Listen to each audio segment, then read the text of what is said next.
Pemirsa, kita memasuki kabar nang penambayan.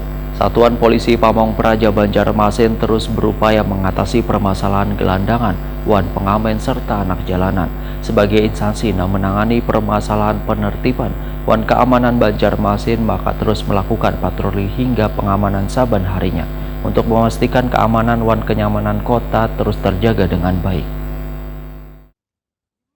Satuan Polisi Pamong Praja Banjarmasin terus berupaya mengatasi permasalahan gelandangan pengamen wan anak jalanan. Sebagai instansi yang menangani permasalahan penertiban wan keamanan Banjarmasin, maka terus melakukan patroli hingga pengamanan saban harinya untuk memastikan keamanan wan kenyamanan kota terus terjaga dengan baik. Demikian dipadahkan Kepala Satpol PP Banjarmasin Ahmad Muzain, Waitakoni Prima TV tengah hari Kamis 8 Juni 2023. Disinggung terkait penjagaan di setiap perempatan lampu habang yang biasanya dijadikan tempat berkumpulnya bubuhan anjal wan gepeng. Ahmad Muzain memadahkan petugas nang berpatroli dengan menyasar wilayah-wilayah nang rentan menjadi berkumpulnya gelandangan, pengamen wan anak jalanan terus dilakukan. Namun penjagaan nang dilakukan, ujar Ahmad Muzain, belum bisa maksimal. Penjagaan di perempatan lampu lalu lintas pun hanya bisa dilakukan pada tengah hari atau wayah kamarian hari. Sedangkan pada waktu malam jajaran melanjutkan melakukan patroli rutin.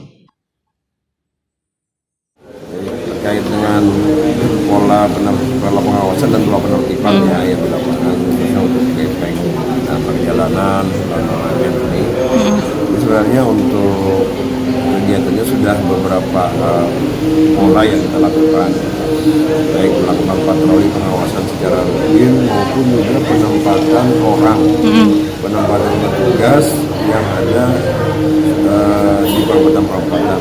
Ini memang pada prinsipnya kita sudah melakukan langkah-langkah itu, akan tetapi dari sisi lain itu ada keterbatasan untuk melakukan pengawasan selama 24 jam.